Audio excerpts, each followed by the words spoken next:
Hey, it's your boy Sergeant Hooked on Henshins. So this is part 1 of Rider Retrospectives on Kamen Rider Build. You're gonna be wondering why I'm putting my hand out like this. Well, I'm hoping by the time this video goes up, I'll have had time to edit with this free video editing software I found online that I hope is actually worth my time, didn't give me a virus, and actually is worthwhile.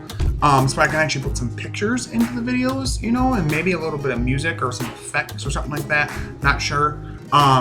Just to kind of show certain things and be able to talk about visually about a suit, and you go, oh, that's right, that suit. And you can remember it if you've already seen it, or if you're a masochist and don't care about spoilers, be like, oh, that's a cool suit, I want to watch the show even though I've heard everything about the story ever. Anyway, so yeah. So we're going to be talking about Kamen Rider Build. This is one of my very, very favorite seasons, which is very odd because I don't own any merch from it, which is very strange for some reason. It was when I first started out doing the Toku stuff because like getting the merch. X8 was my first season I ever got a Rider belt from, and it wasn't until after Build that pretty much from there I've gotten stuff from every other season I've watched. Geo, 01, Decade, Gaim, what have you. So, but Build is a very, very fun series, and it's one of the ones that I always think about whenever the question comes up, how would you introduce someone to Toku who's never watched Toku, or what season of Kamen Rider would you recommend to somebody who's never watched Kamen Rider before? Which is a hard question because in its entirety, Kamen Rider is hard to jump into because of how unique it is from American television and how unique it is from something like Power Rangers, if that's your only, you know, kind of understanding point, your only viewpoint on like what it could be. But Kamen Rider Build, I think, is a really good jumping in point because, yeah, it has the silly goofiness for the people that want that and the cool suits and stuff, but it also has a lot of political intrigue and seriousness and like attention to detail and like deaths that matter for characters and stuff like that, that really push characters forward and are permanent. You know, I can only think of one that was kind of a fake out death in the season, and we'll get there eventually when we talk about characters. But as I said before in the previous one on X8 that we just got finished with, hopefully you guys watched that. Thank you so much for watching and sharing and liking, subscribing. I appreciate you guys. So first part of it's going to be talking about, this video will be focused on narrative / writing, and then also the characters. So how I'm going to try to do this better is I'm going to try to break it up and talking about the arcs, and as those arcs introduce characters, then I'll talk about that character and what I think of them, and we'll go from there. So the first arc of Build kind of introduces everything. Essentially, some astronauts went to Mars, came back, they had found this thing that they're calling Pandora's Box. At this big event to introduce, wow, look at our discovery, somebody touches it, boom, it opens up, this explosion happens, some people get hurt, some people die, I think. But then the entirety of Japan is split into 3 different like sections. It's like this, like that, something like that. Anyway, which is Toto, Hokuto, and Sento. Toto is where our main rider, Kamen Rider Build, it comes from, and then we have other riders introduced as members of those other places. And it's such a bit interesting dynamic because even though they still communicate with each other, there's like kind of a hierarchy where some, you know, certain sections think of themselves better than others, some have different, you know, priorities than others. I believe, if I'm not mistaken, that Hokuto is mainly focused on like military applications and like technology and stuff, which gets into some of the stuff with the other riders they introduce. But it's a really nice setup for the season that is very unique and kind of dark when you think about it because, you know, it's not a very happy-go-lucky setup. Not that like a lot of Rider seasons are, but with it being a show that's meant for children, Japanese children, it's a pretty dark setup, and it has some darkness in the season throughout. So this first story arc that I've got some notes together, they call Chapter 1. We're introduced to Sento, Sento Kiryu, Ryuga Banjo, and also Gentoku. So Kiryu, Sento, which we call him Sento here on out, just for short, is our main rider. He's got a really interesting, unique dynamic with Banjo, and Banjo is interesting too. So Sento is like this, I believe he's a scientist, I think a physicist if I'm not mistaken. Very, very smart always. He has this little tick where like his hair goes up and he like a brain blast Jimmy Neutron thing. And he's very, very intellectual, very much so trying to read the situation, the fight, and try to figure out the right way to, you know, defeat that monster. And Banjo's more about, I want to punch things until they stop doing things. which is an interesting dynamic between the two because you have the brains and the brawn. And Banjo's cool because his whole setup is that he's framed for the murder of his girlfriend. Sento encounters him and tells him, hey, I'm going to help you. I'll keep you safe. I'll keep you out of the limelight of the public. And we'll try and figure this thing out because I can tell that you're innocent. I can tell you're a good person. And Banjo's like, sure, absolutely, help me out. And so we get this really nice dynamic where at first Banjo's kind of like this bumbling assistant and then eventually blossoms into his own rider. And I really like that transition. It's done very, very, very well. And it's a cool setup with how the powers work also. So, and we'll get more into this in the aesthetics video, but basically the driver, which I hopefully have a picture of it. So you have the driver here, you got a bottle and a bottle. And if they are the right types, which is a organic and an inorganic one, if they're the right types that match with each other, it says best match, transforms them into Kamen Rider Build, that match. So it'll be like Kamen Rider Build such and such, match, or like I'm trying to think of some of the one. There's I think there was the Kaizoku train one, like the pirate train one. Yeah, so like it's really cool the dynamic of that. So when he's fighting what are called Smash, which are these monsters that essentially this group Faust is like the villain group sort of. They have taken the energy that was released from the Pandora's box, known as like hazard energy or something like that, and have been able to filter it down into experimentations on people and realize that it can mutate people into monsters known as Smash. So the higher your hazard level is, the more control you have over yourself depending on how much hazard energy is within you before going, overboard and becoming a monster. So as the series goes on, they talk about hazard levels, Sento's hazard level, Banjo's hazard level. Banjo at one point is being experimented on. At the very beginning of the series, he was actually kidnapped after he murdered his girlfriend, which clearly he didn't. Spoilers, of course. Going forward, there's going to be a lot of spoilers about the story. But anyway, and Sento rescues him, and that's where the whole story jumps from there. So this first arc is really cool. So we get introduced to our eventually two main riders, our main rider and our secondary, Sento and Banjo. Then we get also Gentoku, who's a higher up in the government, but secretly is part of this Faust group, along with another Kamen Rider called Kamen Rider Bloodstalk. We don't know who he is at all. We just know he's Kamen Rider Bloodstalk. So we also are introduced some secondary characters. There's Sumiichi, who owns Nashita Cafe, which is like the main kind of like Ernie's juice bar of the series. And also underneath it houses like this laboratory that Sento works at, because he actually found Sento and helped him kind of regain a little bit of his memories. The whole shtick with Sento is he's lost his memories. And so he kind of knows who he is, but kind of doesn't. He still knows the physics and how to build the build driver and stuff like that, but it's very shaky and blotchy on his memory of the past. And we'll get into that eventually.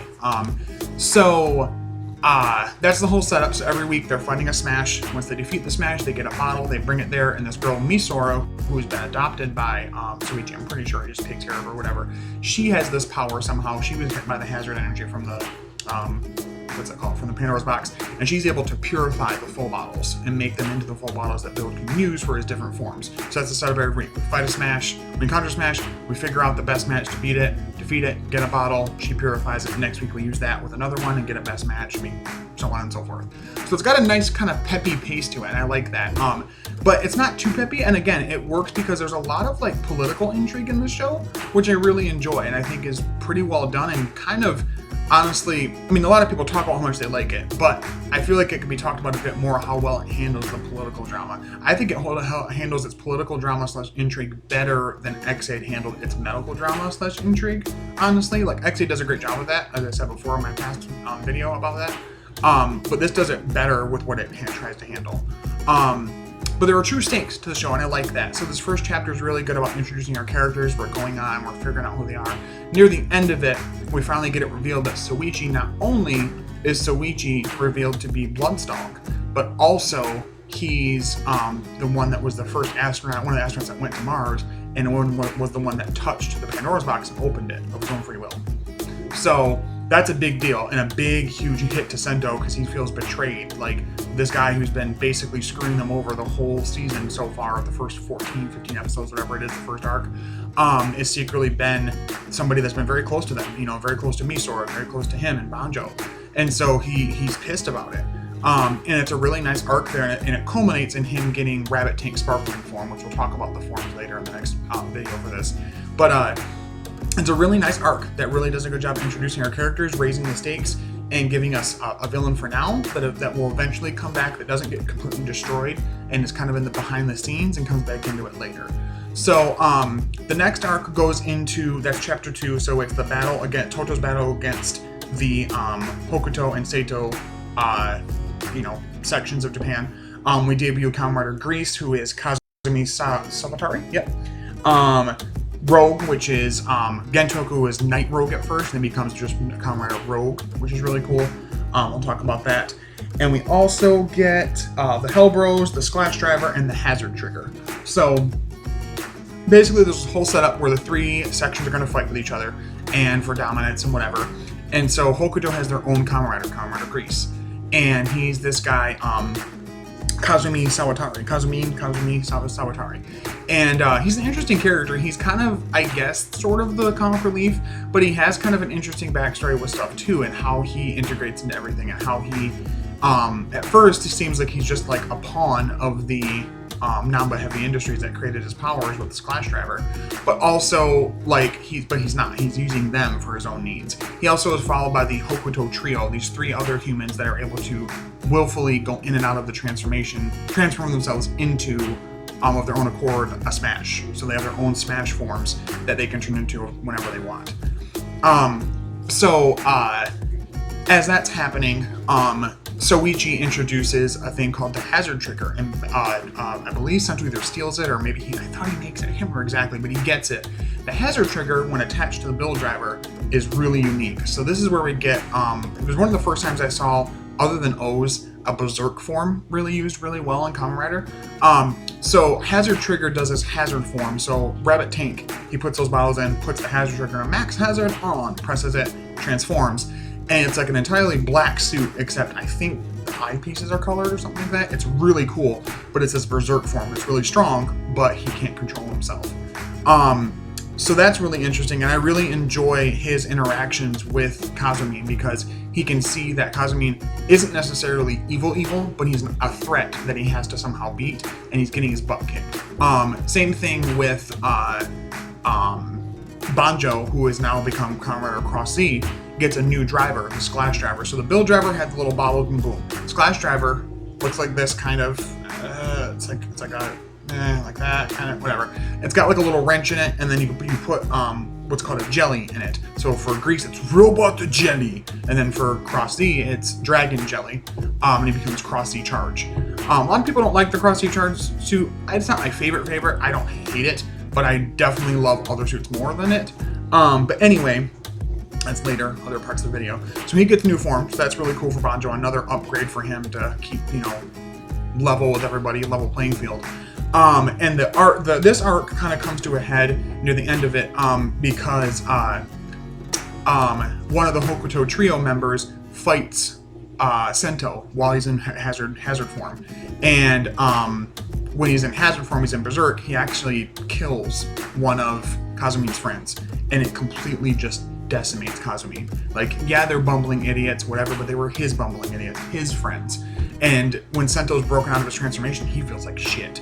And what was cool, a nice little bit here, the actor that plays Sento is a big fan of Monster Hunter, and the next episode, because the 2 episodes that, like the one where that happens where he kills his friend in the next episode, it's a carryover of like the plot there. So we see Sento like completely distraught, his hair is a mess, he looks like he hasn't slept. That's actually because the actor that plays him is a big fan of Monster Hunter and played for like a day straight before filming to kind of sell like this like drained, not how can I have done this type of look. So we get some really emotional scenes in this arc, some really interesting parts where he feels awful for what he did, that he's not that kind of person, but that part of him wanted to do it also, which is, again, a few more hints here and there at who he truly is.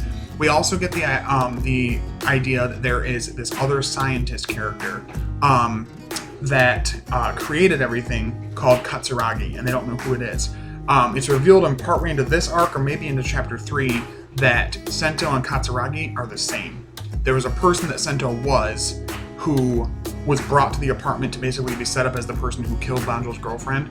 They changed his face to look like Katsuragi, or there's some kind of setup there, and essentially he is Katsuragi, and they changed his face to look like Sento's. I think Sumiichi did it with his like weird powers that he can do with the hazard energy stuff. and made it look like Sento's. He like basically transferred the face over to Katsuragi, and that's who Sento is. He's this like super evil scientist that created the build driver, yes, but also helped establish Faust. And so not only is he being hit with this emotional trauma of murdering this person's friend, but he also is hit with this trauma of, oh my god, I'm the reason that we're even doing any of this, that the smash everything, that Build's needed as a writer, that any of the writers exist is me. Like it's my fault that all this destruction and all these awful things are happening. And so we really get a lot of introspection on him as a character in this part of the season, and I like the pacing with it. It does a really good job of it. It doesn't stay sad and dour forever, but it does what it needs to, and it works where it has to. There's still funny moments, you get a couple quips from him and Banjo. He's pissed at Banjo when he takes the splash driver and tries to use it. You're gonna hurt yourself and blah blah blah. So that's the main part of this arc, and it culminates with him finally fighting Grease, beating him, yes, but he doesn't kill him, and Toto wins, I think, if I remember right, but it doesn't really mean much, and we go on forward with the story from there. So after that, in that one, we also get Rogue, so that's Gentoku. So Gentoku is this person who helped to make Faust along with Katsuragi and Sumiichi, and he first had the Night Rogue form with the trans-team gun, and then eventually he gets his own splash driver with the crocodile full bottle, puts it in, and then crocodile crack, full bottle, presses it, and it's cool because it looks like it's breaking the full bottle. Like, full bottles aren't supposed to be meant to be used in it, but it still works, and it's such a badass form. The crocodile crack bottle, all the sounds it makes in the splash driver, and Kamen Rider Rogue's suit is just beautiful, and he's such a threat. He comes back into it out of nowhere. They're finally like starting to like, Kazumi and Sento are starting to come together and realize they're not really truly enemies, and that Kazumi is starting to realize that his own country is kind of run by a bunch of, psychopaths, if you will. And here comes Gentoku, like, oh, you thought I was dead? Nah, it wasn't. So there was a setup in the last chapter 1 where we think Gentoku died. He set it up though to make it look like he died. Actually, he set it up to be this guy Utsumi, who is his like subordinate, and made it look as though he was dead, and he wasn't. He was taken into custody and basically forced to be the test subject of the splash driver and also the crocodile crack bottle. There's actually a little Kamen Rider Rogue miniseries you can watch. It's pretty dark, pretty bloody actually, of him like learning how to use the powers and his like transition from Gentoku in first part of the series to middle of the series, and it's really interesting. So yeah, it's really, really good, and it does a lot to like build all the characters and their arcs and who they are as people. Gentoku, has very much so his own way of doing things. Now he's felt like Toto, where he comes from, has kind of shunned him because his dad finds out he's part of Faust, and he's like, God, his dad's prime minister. He's like, get the hell out of here, you're a disgrace. Like, no, I'm not gonna have that shit around. And so he's disgraced, and so he's kind of sort of joined Hokuto a little bit. But he's very much so his own person, and he's finally, you can see him, although he's blossoming into more of a psychopath, he's still blossoming as a person and growing as a character, which I think is really strong in our villains to get that. Sometimes we don't get that. They're just evil, make evil, send the evil person, So, after chapter 2 concludes, we get into chapter 3. So this is the Rise of the Pandora Tower. This is Kamen Rider Evolt being debuted. Different rider forms, Rabbit, Tank, the Evolt's forms, Rabbit, Dragon, his primary, and his black hole form. This also is the one that unites Build, Cross Z, Rogue, and Grease against Evolt to save Earth from the black hole that Evolt is creating. So Evolt is interesting. So Sumiichi ends up kind of being the host of it. It's essentially a how do I explain it? It's like this sentient virus alien thing from Mars, and it's kind of insinuated that when it came to Earth in Sumiichi, that it left him for a minute, went into another person, and that person and Banjo's mom had Banjo, and that part of it, of why he has such a high hazard level, is because of that. Really crazy shit. But so Sumiichi is the main one that uses the Evolt driver and is the one who is Evolt entirely, pretty much. And so he's the big threat. And it's a very alien-looking design. It's very cool. I'll get to that in the next video. But this arc is really good because finally we're done with pitting the riders against each other.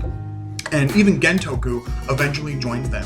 What happens for him, what makes him happen, and I like this a lot, Similar thing kind of that happened in Ghost with Alan, but essentially what happens with Gentoku is he's starting to reminisce about his dad, and actually confronts him and talks to him about what happened, and starts to kind of like apologize for his part in creating Faust, blah blah blah. Well, what ends up happening is Evil actually murders his dad. He tries to have the prime minister, which is Gentoku's dad, tries to have his dad, who's prime minister of Toto, and then the one of Hokuto, and I think the one of Seto, all basically keep it secret of who Evault is and what he's doing.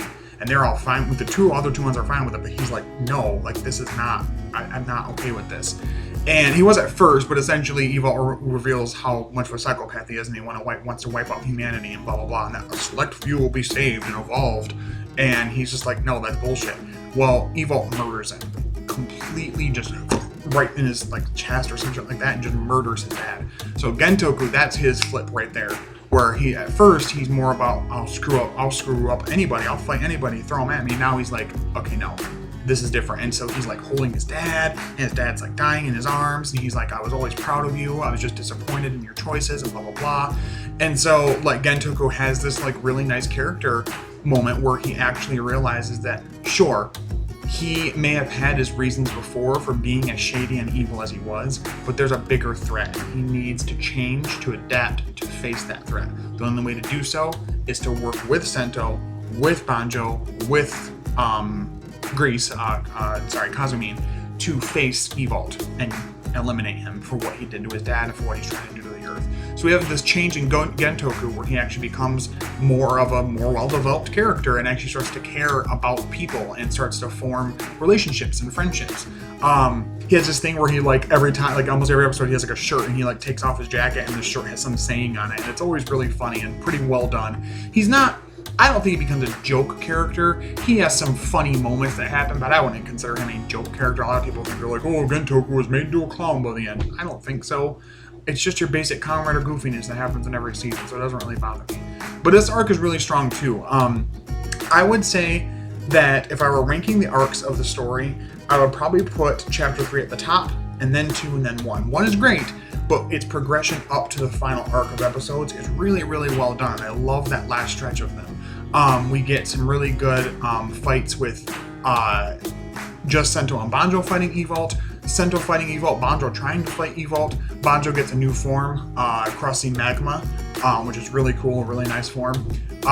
Grease doesn't get anything to the very end, which is kind of goofy, but whatever. He has some good moments. He actually has a crush on Misora because she's in what's called an idol, basically like a singer, like a pop type, really like important, figure, popular, figure in the world of the show. And so he has like a huge crush on her. When he finds out they know her, he's like, oh my god, and it's like this like running gag where he like wants to tell her how he feels, but he always stumbles.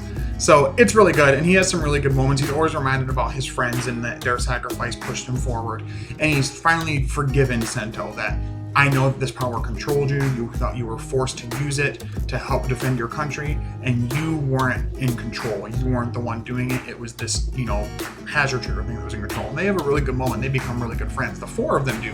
One of my favorite moments is near the end. One of the times they fight Evault, the four of them transform together. We have Sento going into his final form, which is Build Genius form, which is a beautiful form. I'll talk about that in the next video.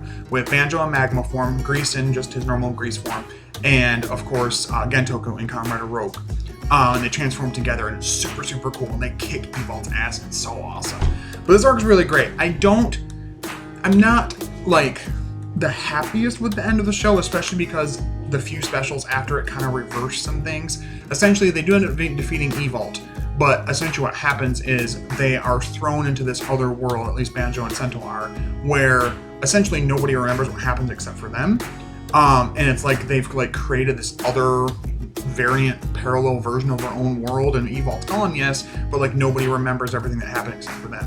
Now we do get follow-up specials that add some more onto the story, add some more onto the characters, and actually And one of them, the one that introduces Kilbus, if I'm not mistaken, as soon as he's encountered by the characters, they get their memories back. So I don't know why they did that, because they then just reverted it in the specials. It's not the worst thing, but it's just kind of a goofy choice when they were just going to revert it in the special. They should have never had the memories go away. Still make a separate world or whatever if you wanted to, but at the same time, why revert the memories? That just seems like it takes all the punch out of the ending. Kind of how my slight issue with Double, where Double at the end, like the second to last episode, spoilers for that, Philip, goes away, and then all of a sudden he comes back in the final episode. It's like, okay, what was I was like bawling my eyes out, and all of a sudden you're back. Are you kidding me? So not the best on the end part there. And the movies are good, and I like what they do with it, and I've accepted them as, like, it clearly doesn't matter if I accept them, but I've accepted them more as like being worthwhile and pretty good movies and doing good jobs with the characters, and I'm fine with them now with what they did with Restoring Memories. But it was kind of goofy at first. Like, if you're going to do that, stick to it. Like, it's bold, but stick to it. So overall, yeah, I would say the narrative / the writing in the show is fantastic. They do some really good job with the dialogue, with the character motivations, the character interactions. We get a lot of drama and a lot of darkness in the show. There's a lot of character death, and they're permanent. I mean, Gentoku's dad, and just a few other people here and there, Banjo's girlfriend, and a few other people that they meet that are important that end up dying as a result of what they're doing. And it's teaching the characters, it's teaching Sento, this is not just a game. This is not just, fighting for justice. Like, you have to put your all into it, and sometimes even that's not enough, and some people are going to be sacrificed. It's going to happen. And same thing for Gentoku. Gentoku, becomes so focused, laser focused blinders on his own goal of trying to be strong and trying to not be controlled by anyone and whatever, that he ends up realizing he was controlled all along, and that not only was evil kind of pulling the strings from behind all the whole time, but also murdered his dad, and without a second thought. And so I love his character progression as well. Grease gets a good amount, I'd say. Near the end, I would say, becomes more of the goofy character. I still like him, but he becomes more of the goofy comedic character. And it's better in his V Cinema. He gets the Grease Perfect Kingdom V Cinema. It's pretty good with Metal Build and all that. Banjo does pretty well too, and I love him as a secondary writer. I really do. I would probably, if I did I think I talked about my favorite secondary writers, but I probably would put Banjo up there, honestly, pretty high. Yeah, so like I said, overall the storyline's really good. The characters are very, very well put together, and I really enjoy them. I think they do a great job of doing what they can to, give them time to shine. The pacing is beautiful in this show, and I love it. There's very, very few filler episodes. The pacing is nice and peppy, slow when it needs to be, quick when it should be, and you never feel rushed. You never feel like it's too much at once, and everything makes sense and is layered, and so each arc just feels like the building blocks to the next one, and I love that. Not every writer show can do that. Sometimes our writer shows kind of fall apart, and certain arcs don't really make sense as being the next arc, or don't really go anywhere. Looking at you, parts of Kamen Rider 01. But yeah, so there we go, part one. A little bit longer video on this. I really apologize for that, but I just want to kind of go into detail what I felt about it. If you guys have any kind of thoughts or whatever on the video, comment below what you guys think of the season overall in terms of story and the characters, what your favorite character was, your favorite storyline or story, dialogue piece, something like that. That's awesome. I thank you guys so much for watching the video, liking, subscribing. Thank you guys so much. We're at 176 subscribers. Craziness to me.